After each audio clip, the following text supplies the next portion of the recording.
Hello, and thank you for joining us for the Forbes Entrepreneurial CMO 50 celebration. Congratulations to this year's honorees, and a special thank you to our presenting partner, Microsoft. To kick off the program, please welcome Seth Matlins, Managing Director, Forbes CMO Network.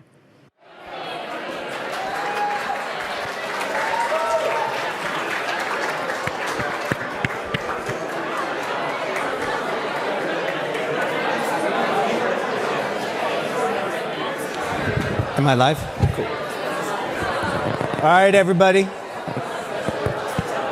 All right, team.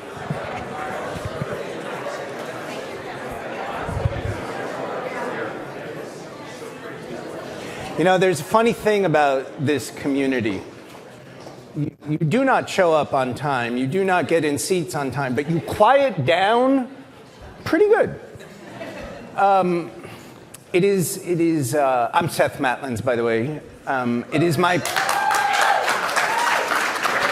you. I wanted to get this started because I'm not drinking until it's over, and you're all drinking now.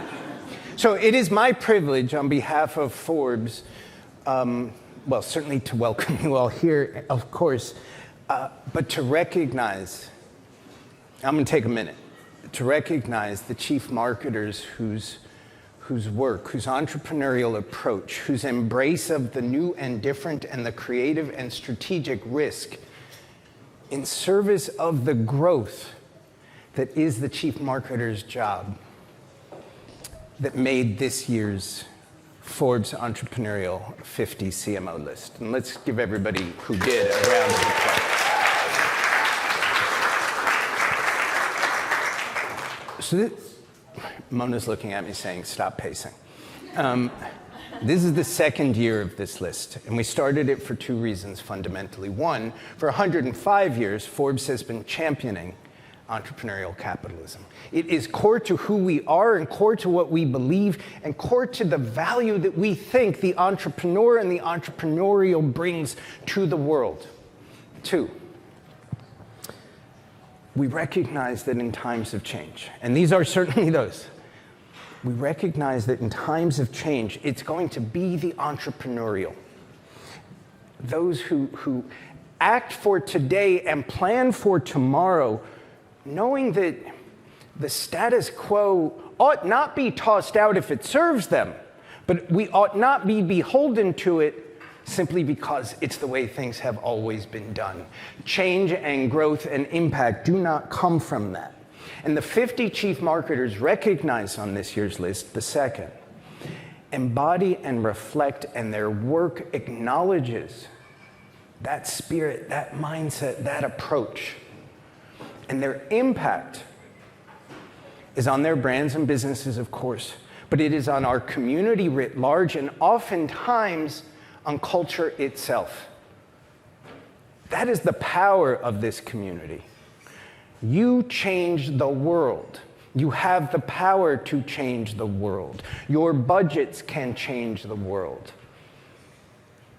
And along the way, amazing things can happen, which then takes me to why we're going to talk about, on our panels, just about to start, beautiful failures. It's an interesting conversation. It's because in a time of change, in a time of, and I know how trite that sounds, by the way, it is not lost on me, but that does not make it less true. When nothing is certain, except the expectations of your chief executives and CFOs, that you will deliver a one-for-one return on every dollar you spend, the entrepreneurial matters. In a time when certainty is certainly not going to happen, failure is an inevitability. Things not going according to plan is an inevitability. But when we learn from failure, it's not really a failure, it's a lesson. And our belief here is that if we can encourage the permission to fail, the recognition that shit is not going to always work out, we can get to better work. And so we think that that notion of permission is so important. And it is part of our job to platform the thinking and the thinkers that make not only our readers smarter, but our community smarter. It is my belief that there is no harder job in business today than the chief marketing officers. Full stop, period, the end. It's not that the CEO's job is easy, it's not. But you report to them, they don't report to you. I just want to read something. This is 5 or 6 headlines from scrolling 10 minutes ago. Proud Boys convicted in sedition case. Kremlin blasts were real. Small banks rush to reassure investors. Recession fears abound. With default looming, what can Biden do? White House pushes tech CEOs to limit the risks of AI. The link between highly processed foods and brain health. Nate, I threw that in for you. Every one of those headlines impacts the way every one of these marketers in this room and recognized on this list may look at what they do and how they do it and when they do it and with whom they do it. Everything that happens in the world influences the attentions and intentions of the people, the human beings that we're selling to. And as those of you who know me know, I use selling and marketing interchangeably. They're the same thing. That's our job. Every one of these things changes in a moment. And you're supposed to respond to it and react to it, and in fact, have forecasts for it. And I cannot believe, Kristen, that you did not know about the Kremlin bombs, drones. Shame on you. What's that guy? J.B. Smoove. That was my J.B. Smoove voice from Curb Your Enthusiasm. But of course, as much as things change, what remains the same is us, is people. The architecture of our brains isn't really that different. We're still just primed. We're still fundamentally pretty primitive. We're still primed to survive first. And that's the thing about the status quo, right? It's the status quo because it didn't kill us. I mean that quite literally. The familiar didn't kill us in our primitive brains. And then it's about thriving. And those CMOs, those marketers, those people who embrace the risk of maybe I won't survive, to do something great, to do something different, to do something that matters, we're going to champion you all day long. And we are so grateful you're here. And that is why we're going to talk about beautiful failures. So with that, I'm going to sit down, and I'm going to bring the panel on. Now, joining us for a conversation of beautiful failures, please welcome 2023 honorees So-Young Kang, CMO, EOS Products, Jill Kramer, Chief Marketing and Communications Officer, Accenture, and Nathaniel Rue, Co-founder and Chief Brand Officer, Sweet Green.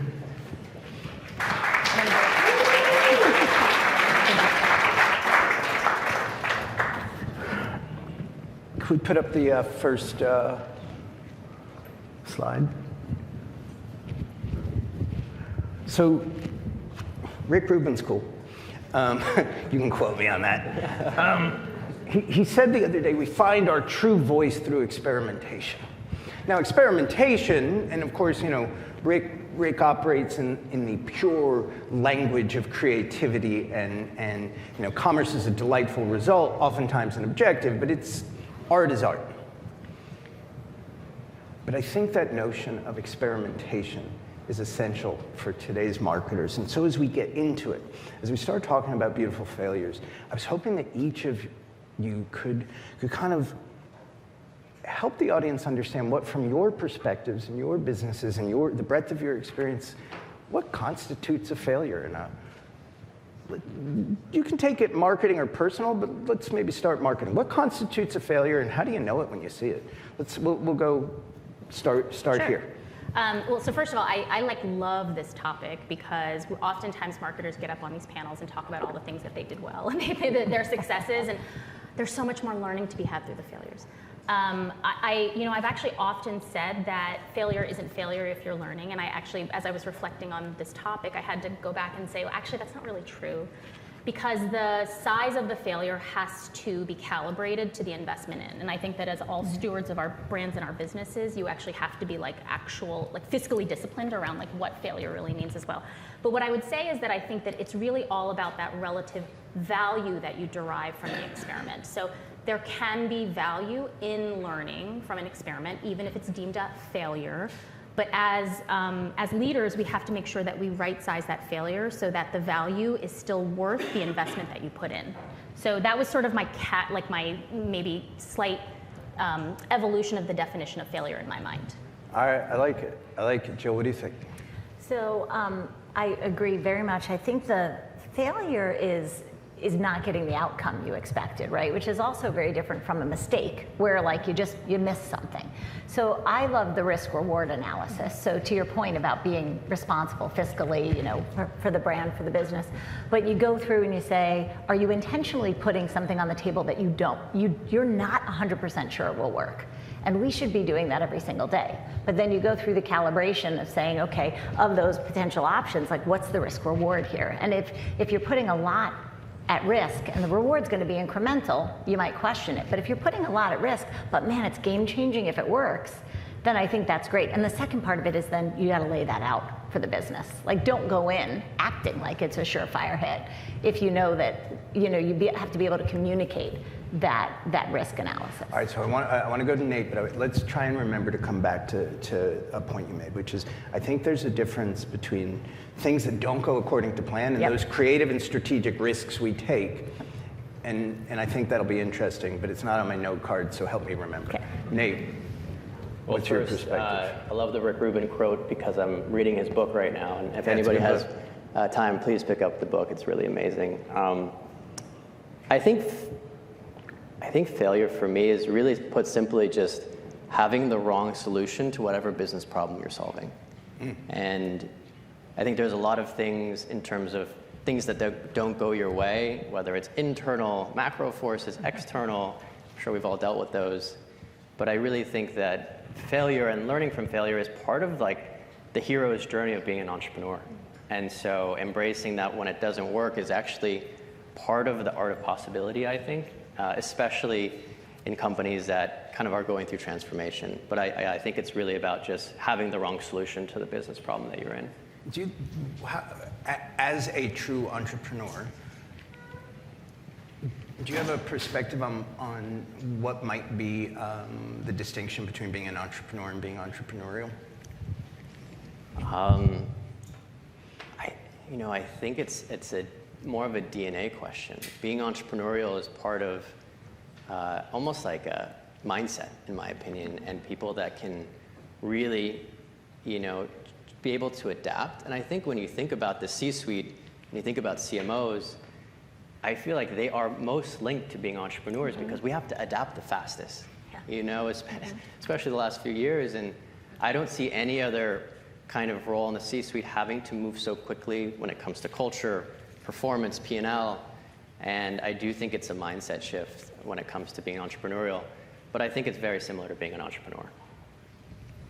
So if we've just kind of put a framework around failure, and actually, Jill, this does go to your point, what framework would we put around risk and a purposeful intention of taking a strategic and or creative risk? What defines that, and how might we differentiate it from stuff that just doesn't go according to plan? I think it starts with the intent, right? Like, that you're putting something on the table that you're looking and you're saying, this is not as good as it could be. So you have to start with something that has room to improve. And then say, here's an idea. I've got every reason to believe that idea is going to pan out. Like, I've done my homework. I'm not just being willy-nilly with the concept.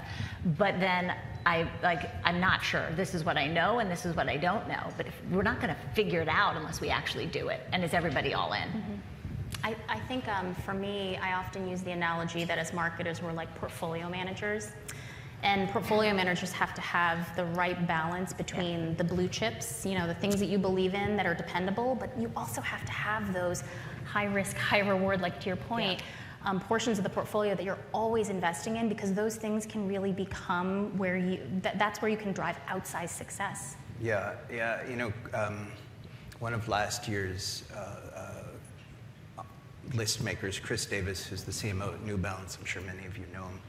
He said something on this stage, actually, that he said his framework is he He takes his demand gen budget, it's 50% to the tried and true, 30% to those things that are working in categories outside of his that he wants to apply, and 20% to what he considers high likelihood of failure.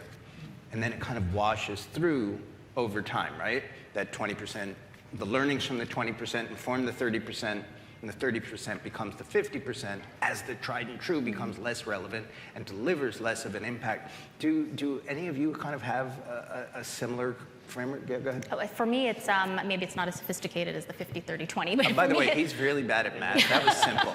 For me, I generally do bank on an 80-20. And for me, maybe I would just change that last 20 just slightly, which is that I don't typically look at things that I think have a high risk of failure, but that are very unknown. And I think that's a different way to view it that I've never done before.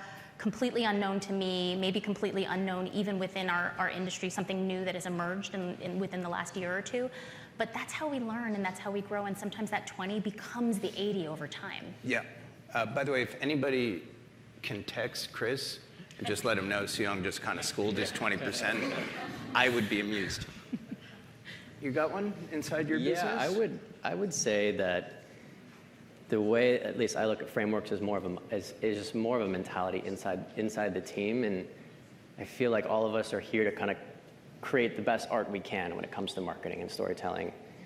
But I really think it's about the mindset that we put ourselves in to create that art. And if we can encourage the team to take some risks and really be a little bit more on the fringe in certain areas where the core business can suffice, but then there's that area where you really have just a mentality of, I think, being an entrepreneur. And that's proven really successful for us. I also think there's a component of when's the last time you did change something. Like, I'm thinking about it. It was funny because when, thinking about this, I'm like, oh, I wonder what failures I could think of. And by the time I was done, I'm like, I have so many, I have no idea which one I'm going to speak to. But one of the things I'm thinking of that I challenged the team, two big things we changed this year. One was completely broken. There was no doubt to keep doing it was foolish, and it was a big thing to change, and high risk, but man, there was nowhere to go but up. The other one was actually one of our best performing programs. But I realized that the team was like rolling up and being like, here's the playbook, let's go. And it was like, but what if we didn't? What if we did something completely different this year? And that one made me a tad more nervous because people were so used to getting the tried and true results there. So sometimes it's even the blue chip that you go, but could it be even better? Yeah. I love that. I love the what if we didn't. Yeah. Mm-hmm. And taking a look at those things that are really delivering and not being satisfied with that. Yeah. Because in a world of limited resources and unlimited opportunities, you gotta question the successes too. And it flies in the face of, if it ain't broke, don't fix it. You know what I mean? And it's like, but what if it could be better than it is right now? So if you would share, and Nate, let's start with you. Can you share an example of we all have a lot of them, I know, of a risk taken that just failed, and what was it that you learned from it? And well, we've made a lot of mistakes. When we opened our second restaurant, so this is a long time ago, and you have 1,100 now? We have 200, but this was 10 years ago. Fact check. We wanted to build our big flagship store, and it was twice the size, twice as expensive as the first one, and we opened that restaurant April 1st, 2009, and we had no customers, 0.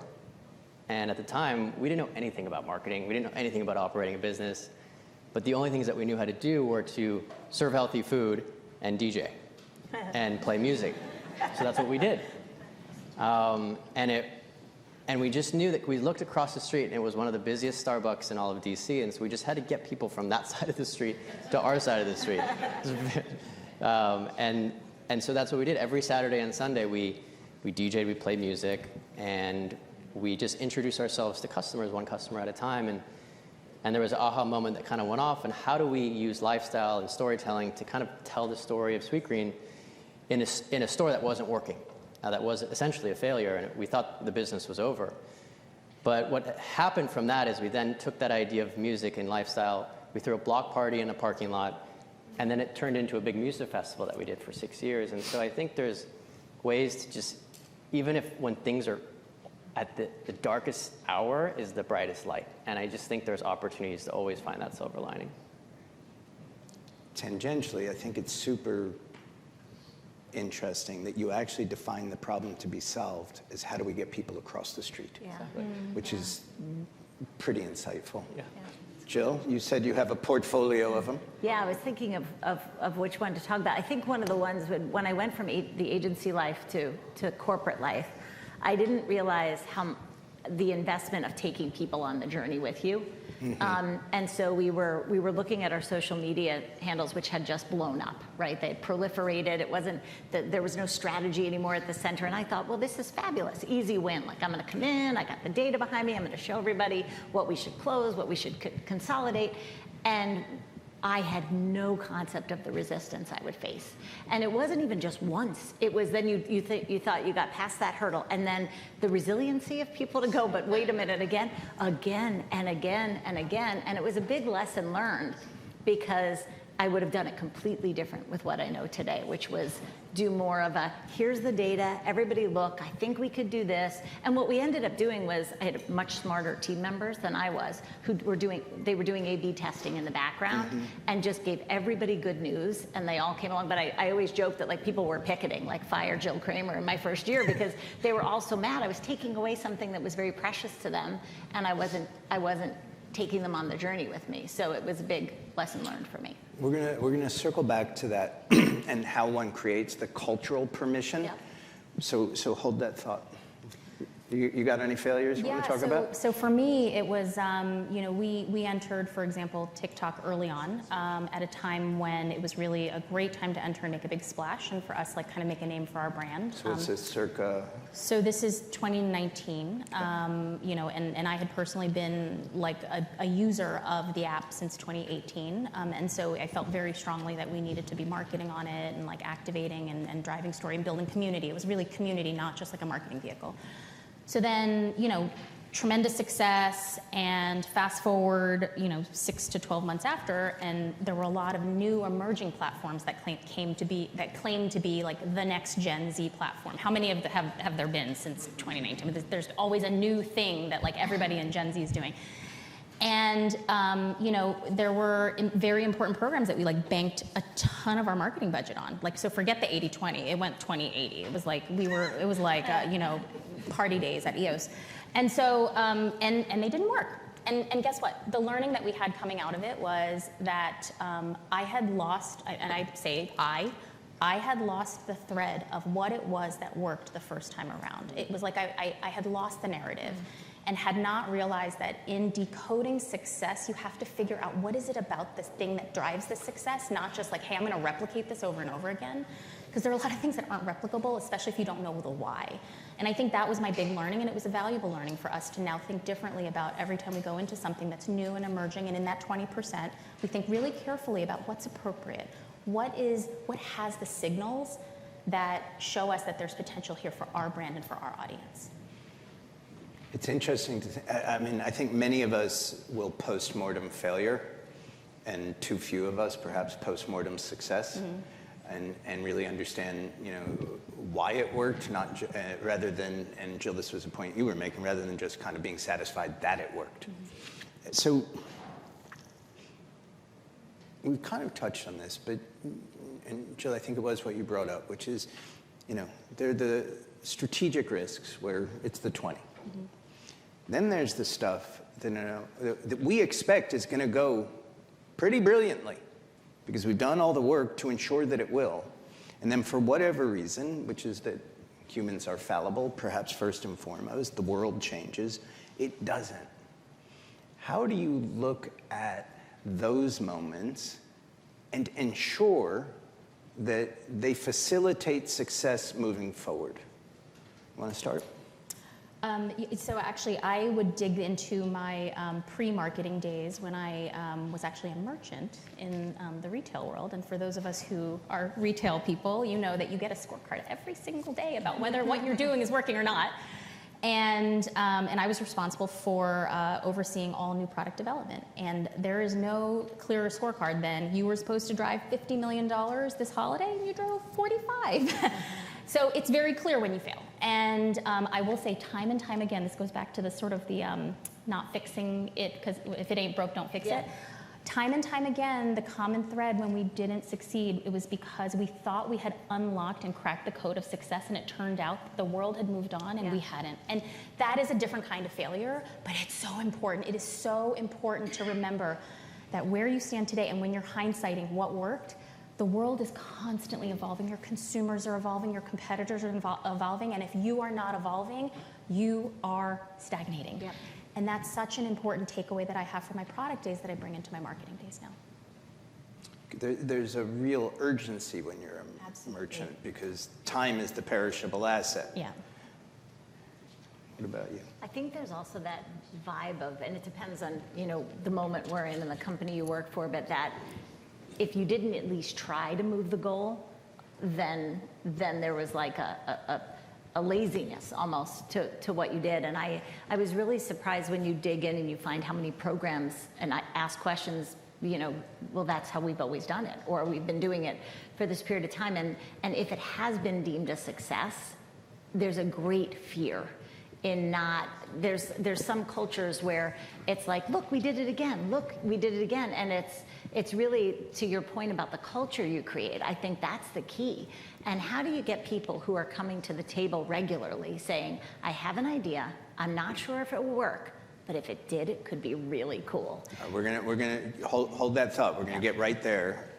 Nate, what you got? I feel like it's all about resiliency, right? And being resilient. And I think it's actually a hard thing to teach, right? It's especially if your teams, you kind of only learn how to be resilient when there is a failure or there is a mistake, and you feel that feeling, oh, the campaign wasn't that good. And I think it's such an important coaching moment that whenever there are these post-mortems or an opportunity to have a safe space to talk about what went wrong and what you learned, that's how you build the culture, in my opinion, is through these moments that teach resiliency. We put up the next slide. So this, for you all, the reason why successful companies fail is they invest in things that provide the most immediate and tangible evidence of achievement. Clayton's kind of a smart guy. Last question, which is we've touched on it. And Jill, since you were there, I'll ask you first, which is how, as an entrepreneurial CMO, with this in mind, how do you create a culture both within the marketing organization, certainly, but perhaps even more broadly, that encourages, supports, and provides the permission for things to go poorly as long as you learn from them? I think that's the key. It's the beyond the department. For me and what I've experienced, a lot of times when I would push and challenge, I'd hear, well, the business says, or the business likes it this way, or the business tolerates it. And so you have to live that. So one of the things we're doing right now, it's actually an internal communications thing, but we're a professional services company. We've got over 700,000 employees. You can't even begin to imagine how many email we send. That's almost as many stores as Nate has. And so the idea was, what if we didn't? What if we didn't send all these emails to people and they're not reading them? Spoiler alert. So, when I brought it forward, it was like, this is incredibly broken, huge risk, but what if I commit to cutting these by 25%, which means all of you have to commit to not demanding to send, your email to everybody, but there's this huge chance of failure, and the only way we're gonna do it is if we do it together.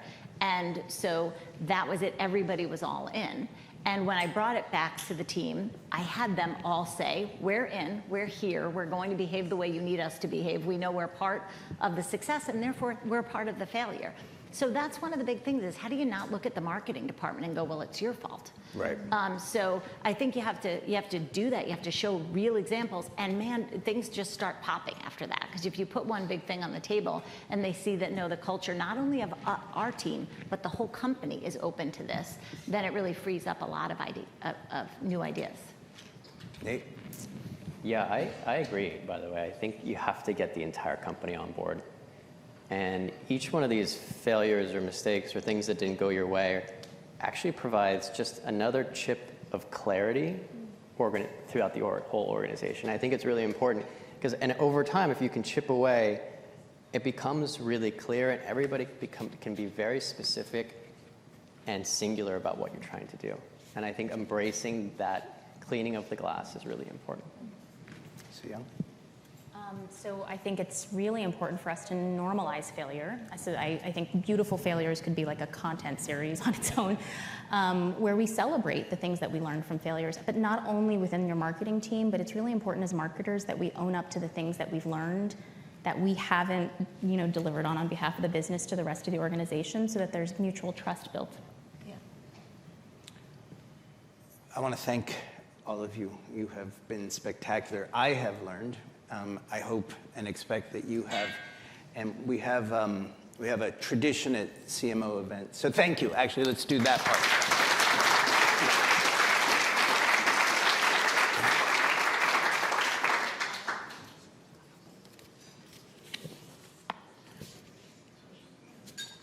We have a tradition at our CMO events, which is to end each of them with a toast, because as difficult as things are, there's always something and oftentimes a lot to celebrate. And amongst the things we celebrate tonight are the 50 chief marketers who have made this year's list. So another round of applause, please, for them.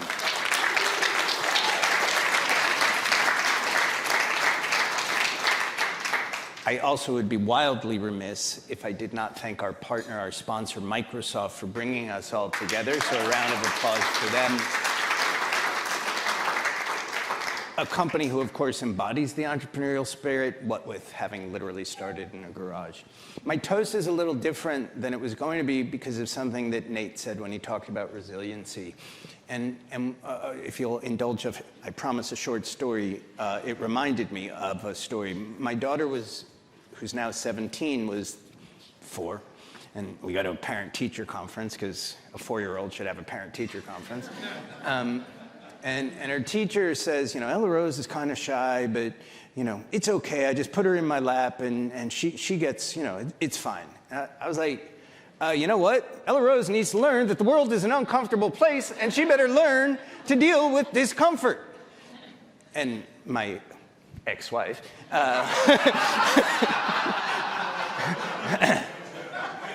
looks at me like the devil. Our therapist tells us that there are in fact two kind of theses to parenting. One is comfort, the other is resilience. And my perspective became, if you build a foundation of comfort where the child feels safe and secure and loved and all that stuff, then you work on resilience. Apparently, pre-4 was too soon. It is very hard for the people in this room to feel comfortable. It's very hard for everybody to feel comfortable these days.